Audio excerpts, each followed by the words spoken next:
특별하고도 굉장히 혁명적인 두 가지 제도, 절기, 바로 안식년과 또 희년에 대해서 우리에게 이제 말씀을 해주고 계시는데요.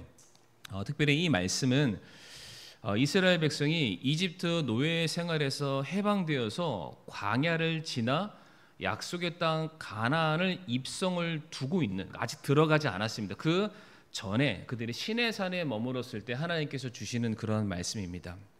다시 말해서 아직 이스라엘 백성들이 농사를 지을 땅을 소유하지 않은 상태임을 말해주고 있고요. 아직 그들의 이름으로 되어 있는 정착할 땅이 전혀 존재하지 않은 상태에서 이와 같은 말씀을 주셨습니다.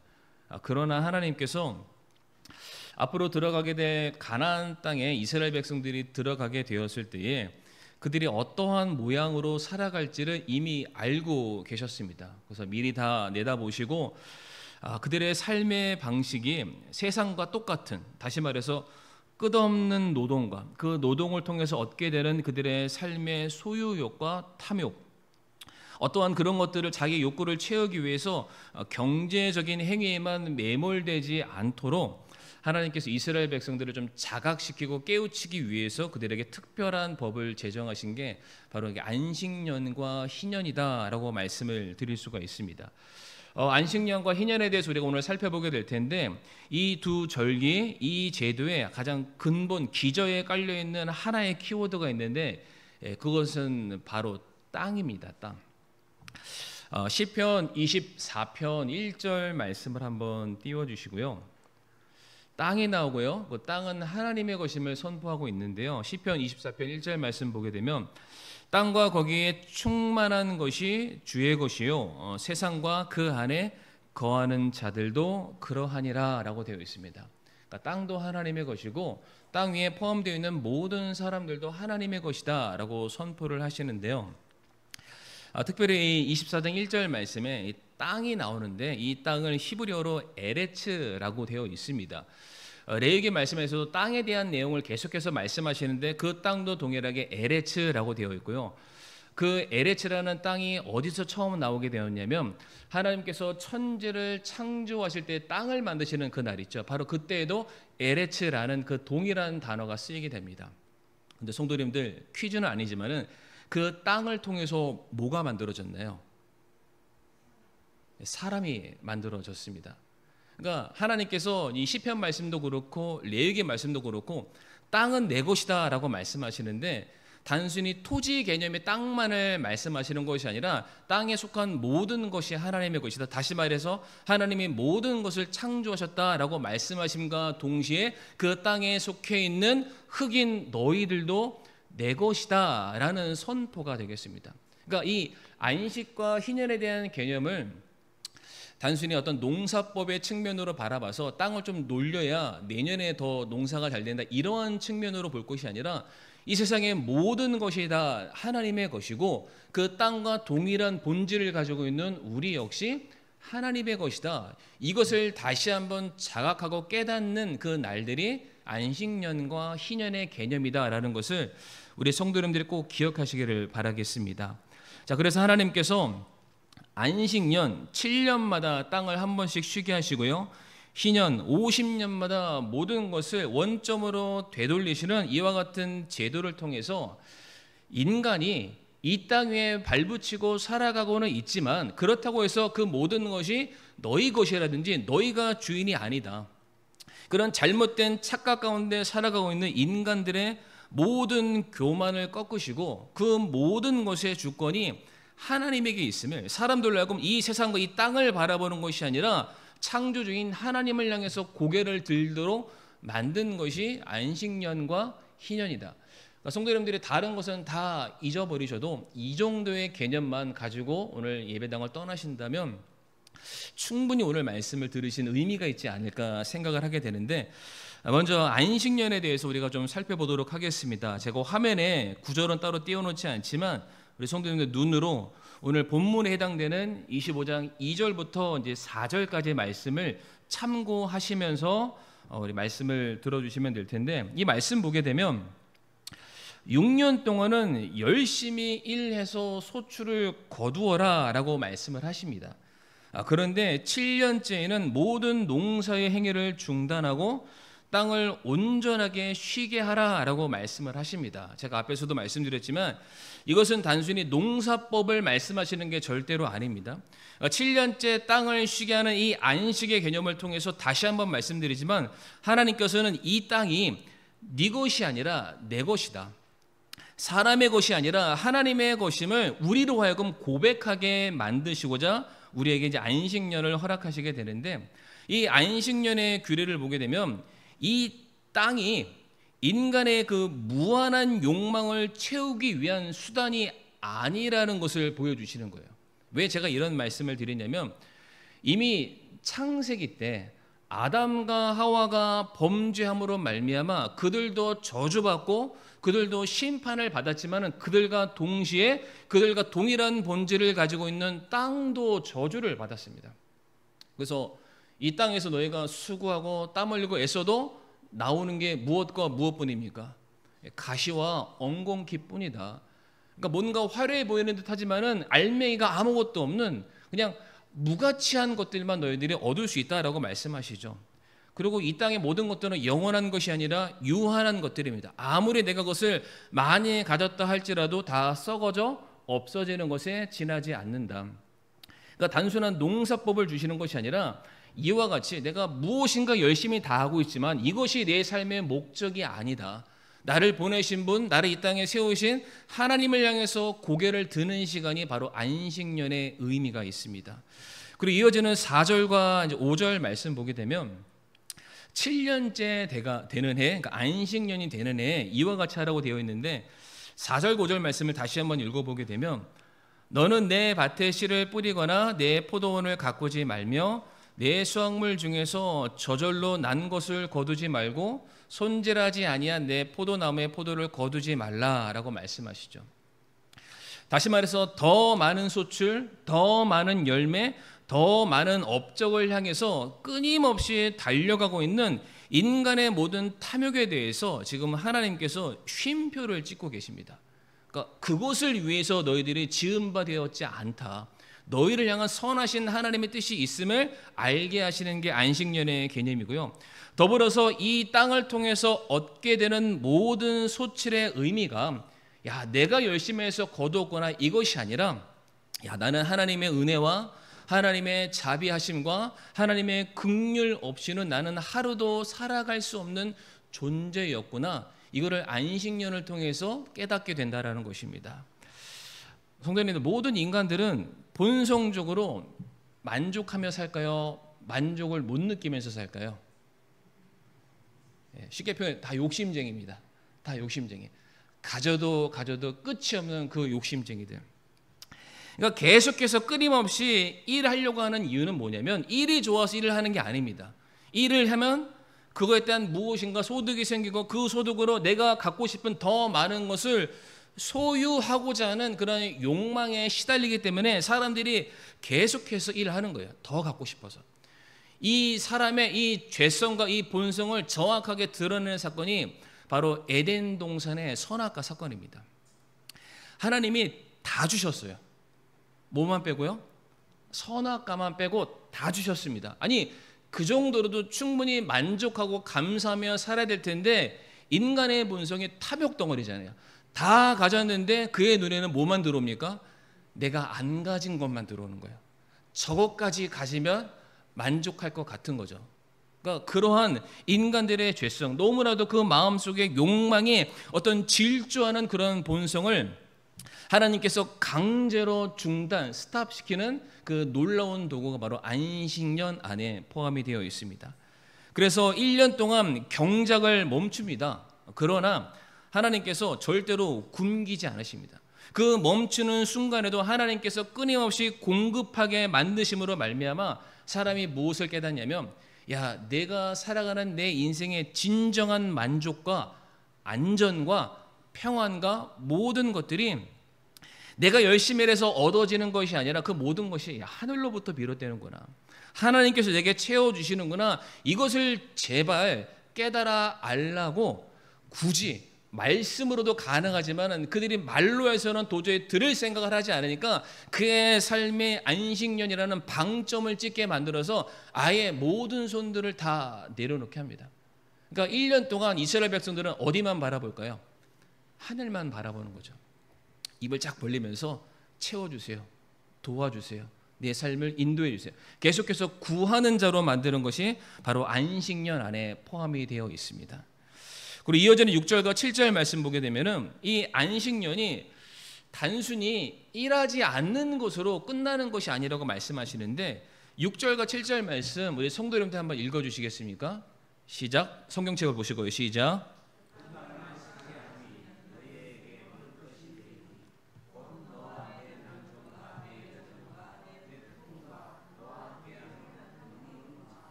내 땅에 있는 짐승에게 그 땅의 모든 소출이 먹을 것이 되리라. 아멘.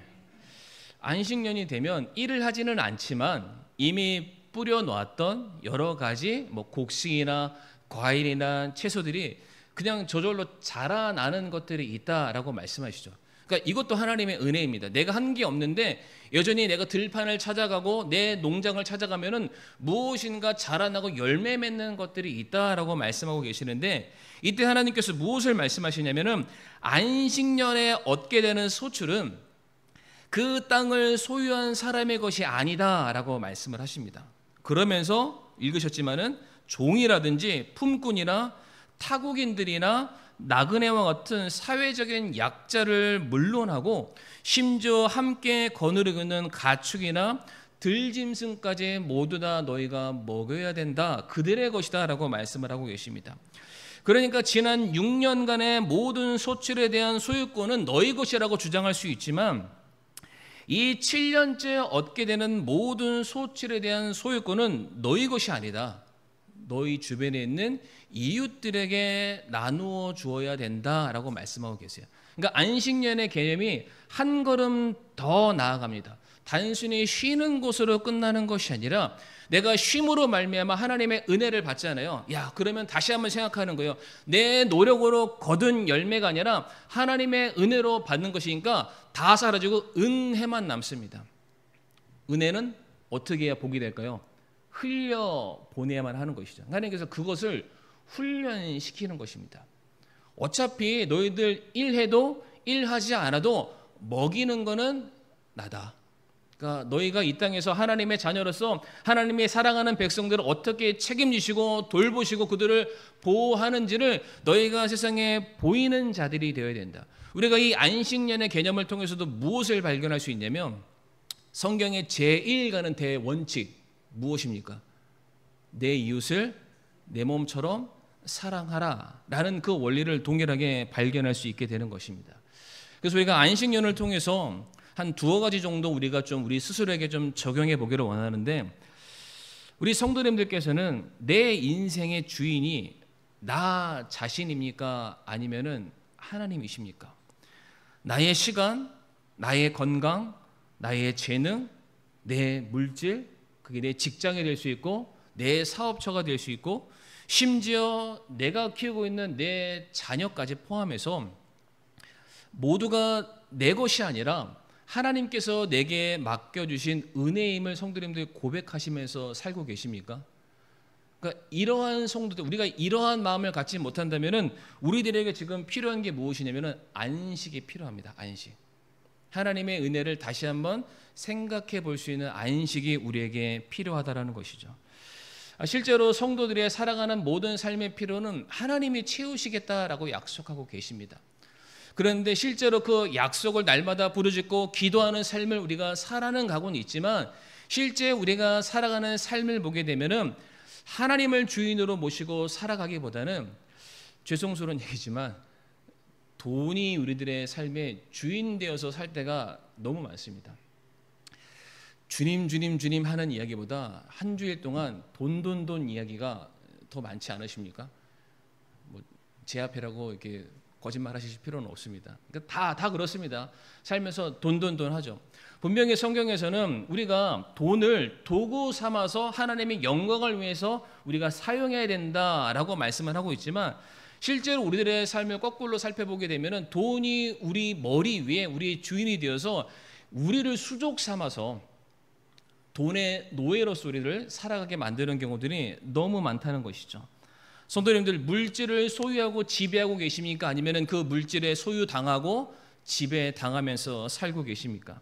또한 우리가 안식년을 통해서 살펴보고자 하는 것이 무엇이냐면은 정말로 우리 사랑하는 성도님들의 삶에 쉼표가 있냐라는 겁니다. 쉼표. 안식이 있냐. 근데 성도님들, 안식은 그냥 쉼을 말하지 않습니다. 그냥 아무것도 안 하는 것을 의미하지 않습니다. 제가 이미 설교 때 두어 번 언급드렸는데, 하나님께서 이제 천지를 창조하시고 7일째 되는 날 안식하셨습니다. 그 안식이 히브리어로는 샤바트인데 그 뜻이 안따입니다. 그러니까 통상적으로 하나님이 6일 동안 창조하시고 힘들어서 쉬셨나 보다, 그래서 쉼이 필요하구나, 그러면은 하나님도 쉼이 필요하면 인간도 쉼이 필요하다, 우리는 쉼이라는 개념으로 알고 있지만 거기서 샤바트 안따라는 그 의미의 진정한 의미는 좌정하시다라는 겁니다. 좌정하시다. 그러니까 무엇인가 경배와 찬양과 영광을 받기 위해서 왕이 등장해서 그 자리에 앉아있는 그 모습을 그려주고 있는 것이 샤바트이고 그게 안식이죠. 자, 그러면 왜 하나님께서 천지를 창조하시고 마지막 날 자리에 앉으셨을까? 당연합니다. 하나님의 말씀대로 창조하신 모든 피조물들이 그 말씀에 순종해서 살아나가는 모습을 보시기 위해서 앉으신 거예요. 그런데 왜 모든 피조물들이 하나님을 찬양하고 하나님께 경배하고 하나님께 예배해야 될까? 그들의 모든 것을 허락하신 분이 하나님이시거든요. 그들의 생명과 그들의 필요와 그들의 구원과 그들의 삶의 모든 안식을 주시는 분이 하나님이신 거예요. 그 하나님을 찾고 그 하나님을 만나고 그 하나님을 예배할 때 당연히 피조물은 하나님으로부터 그들의 삶의 필요를 공급받고 생명을 보호받고 그들의 삶의 진정한 안식을 누릴 수 있다는 것이죠. 그러니까 안식하라는 것은 그냥 쉬라는 게 아닙니다. 피조물이 하나님을 한 번 더 기억하는 것, 한 번 더 바라보는 것, 내 삶의 모든 것이 하나님의 은혜였음을 다시 한번 기억함으로써 내 신앙을 다시 한번 점검하는 시간이 안식년 안에 포함이 되어 있습니다. 그래서 우리가 진짜 예배 한번 잘 드리면, 성도님 그런 거 느끼시나요? 예배 한번 잘 드리고 나면은 모든 게 다 충족된 그런 느낌 혹시 받으신 적 있으시나요? 여기 한 90% 정도는 고개를 끄덕끄덕 거리셨는데 정말 그런 것 같아요. 내가 일주일 동안 살아가면서 힘들고 피곤하고 지치고 여전히 많은 상처를 가지고 있었지만, 특별하게 어떠한 주간이 될지 모르지만 그때 제대로 한번 예배를 드릴 때 모든 것들이 다 평안하게 하나님이 나에게 주시는 그 은혜를 정말로 충분히 경험해서 돌아가는 그때 진정한 안식. 교회 와서 우리가 쉬지는 않습니다. 뭔가를 하고 섬기고 청소가 바쁘게 몸은 돌아가고 있지만 예배 한번 잘 드리고 나면은 내 마음속에 말로 표현할 수 없는 평안함, 그것이 하나님이 우리에게 주시는 진정한 안식의 의미가 되는 것입니다. 두 번째, 우리가 희년에 대해서 좀 살펴보도록 할 텐데요. 오늘 본문 읽었지만은 8절과 10절 말씀을 이해를 돕기 위해서 한 번 더 우리 성도님들 읽어보시도록 하겠습니다. 8절과 10절 말씀입니다. 8절부터 10절이요. 시작.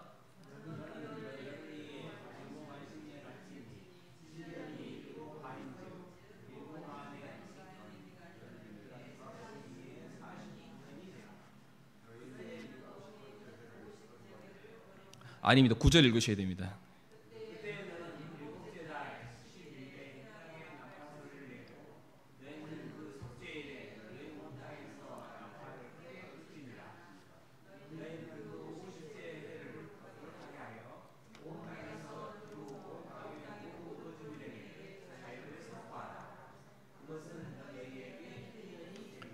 너희는 각각 자기 소유로 돌아가고 각각 자기 가족에게로 돌아갈지니라. 아멘.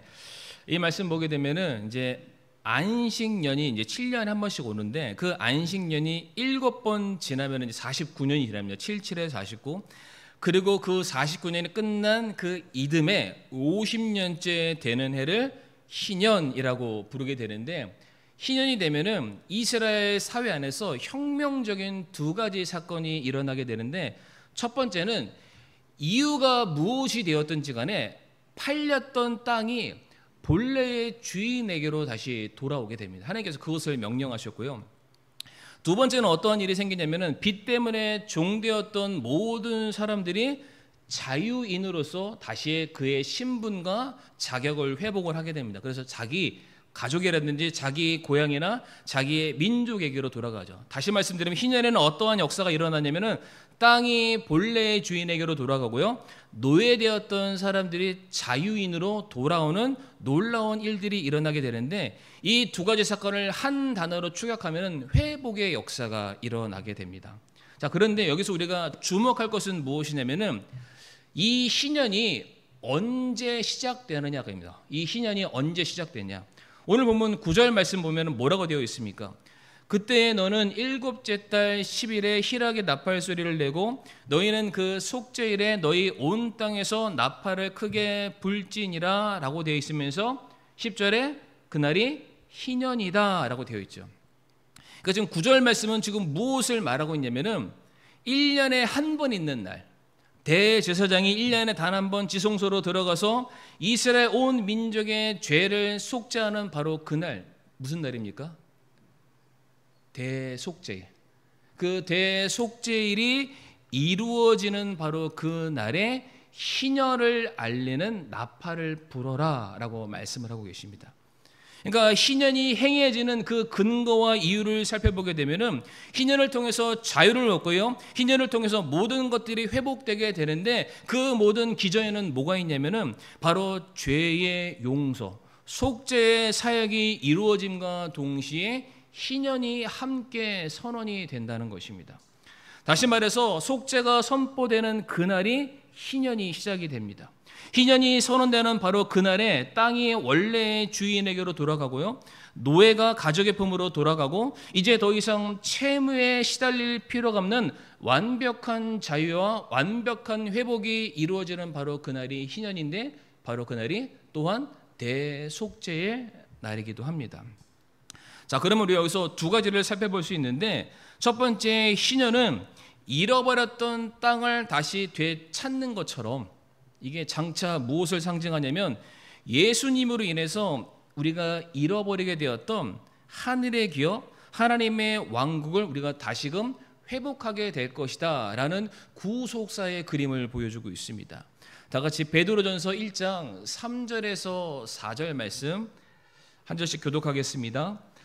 하나님 곧 우리 주 예수 그리스도의 아버지를 찬송하리로다. 그분께서 자신의 풍성하신 긍휼에 따라 죽은 자들로부터 예수 그리스도를 부활하게 하심으로 우리를 다시 낳으사 산 소망에 이르게 하셨으며,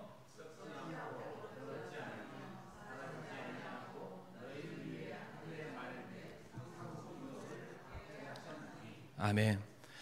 에베소서 2장 말씀에 따르면은 화면에 없습니다. 저와 성도님들 구원받기 전에 모든 사람들은 지나간 때에는 범법과 죄들 가운데 죽어있는 자다라고 성경은 말하고 있고요, 우리가 본질상 진노의 자녀, 죄의 노예들이었다라고 말씀하고 있습니다. 그러니까 죄인들이 소유할 수 있는 것, 죄인들이 갈 수 있는 땅은 하나밖에 없습니다.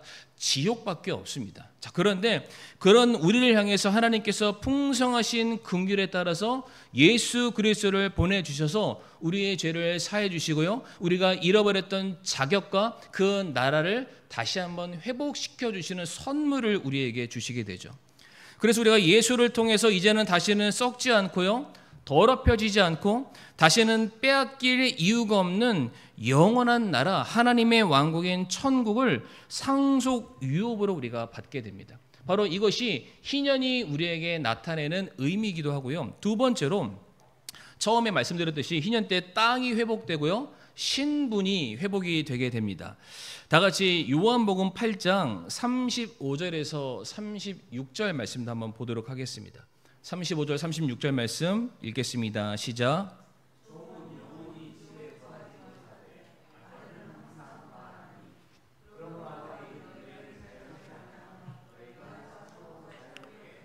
아멘. 예수님을 통해서 우리를 죄의 속박에서 풀어주심으로 말미암아 어떻게 선언하시냐면 너희는 더 이상 종이 아니다. 너희는 자식이다. 자녀다. 내 아들이다 라고 예수님께서 선언하시게 됩니다. 요한복음 1장 12절 말씀 너무나도 유명한 말씀인데 그분을 받아들인 자들, 곧 그분의 이름을 믿는 자들에게는 다 하나님의 아들이 되는 권능을 그분께서 주셨다라고 말씀하시죠. 다시 말씀드리지만 에베소서 2장 말씀에 따르면 우리의 원래 신분과 원래 상태는 범법과 죄들 가운데 원래 죽어였던 사람들이고 본질상 진노의 자녀여 죄의 노예들이었습니다. 그러니까 이 땅에 태어나는 모든 사람들은 다 지옥 가도 할 말이 없는 그런 사람들이었어요. 그런데 하나님께서 그런 우리들을 긍휼히 여기서 예수 그리스도를 보내심으로 말미암아 우리가 잃어버렸던 자격과 신분을 다시금 회복시켜 주시게 되죠. 죄의 노예와 저 지옥 갈 그런 죄인의 모습이 아니라 하나님의 자녀요 의인이요 천국 백성으로 우리를 만들어 주시게 된 것입니다. 자, 그래서 로마서 8장 2절 말씀도 우리 한번 보도록 할 텐데요. 로마서 8장 2절 말씀 같이 한번 읽어보실까요? 시작. 이는 그리스도 예수님 안에 있는 생명의 성령의 법이 죄와 사망의 법에서 나를 해방시켰기 때문이라. 아멘. 예수님으로 말미암아 이제 구원받은 모든 성도는 정죄와 두려움의 자리에서 벗어나서 의롭다 하심을 받은 자로서 이제는 새로운 삶을 우리가 얼마든지 살아갈 수 있게 됩니다. 뿐만 아니라 갈라디아서 5장 1절 말씀도 한번 보도록 할 텐데요. 갈라디아서 5장 1절 말씀 같이 한번 읽어보실까요? 시작. 그리스도께서 자유로 우리를 자유롭게 하셨으니 그러므로 그 자유 안에 굳게 서고 다시 속박의 멍에를 매지 말라. 아멘. 더 이상 옛 육신에 속해 있는 그 과거에 묶인 삶을 사는 것이 아니라 우리가 예수 그리스도 안에서 새롭게 되었기 때문에 이제는 죄와 사망과 두려움과 정죄와 물질과 염려의 사슬을 끊어내고 하늘에 속한 자로서 하나님의 자녀다운 삶을 우리가 살아가야 된다. 비록 우리가 이 땅에 발을 딛고 살아가고는 있지만 이제는 하늘의 시민권을 가진 사람들로서 세상과 구별된 거룩한 하나님의 백성들로 살아가라 라고 말씀하고 계시고요. 바로 이것이 희년을 통한 회복의 역사를 통해서 우리에게 주시는 하나님의 메시지이기도 합니다. 이제 말씀을 마무리하도록 할 텐데요. 안식년과 희년은 약간씩의 차이가 있습니다. 연도의 차이가 있고 여러 가지 많은 차이가 있지만은 그 본질상 똑같은 메시지를 가지고 있는 것이 무엇이냐면은 안식년과 희년을 통해서 하나님께서는 우리에게 어떠한 삶을 요구하시냐면은 하나님이 우리들의 삶의 모든 것을 공급하신다. 하나님의 공급하심에 대한 절대적인 신뢰를 우리에게 요구하고 계십니다. 그러니까 하나님이 다 회복시켜 주실 거예요. 다 채워 주실 거예요. 모든 것들을 다 보장해 주실 거예요. 그런 우리는 그 하나님을 신뢰함으로써 믿음의 길을 걸어가는 것, 그것이 우리들에게 필요한 신앙의 자세다라고 볼 수가 있습니다.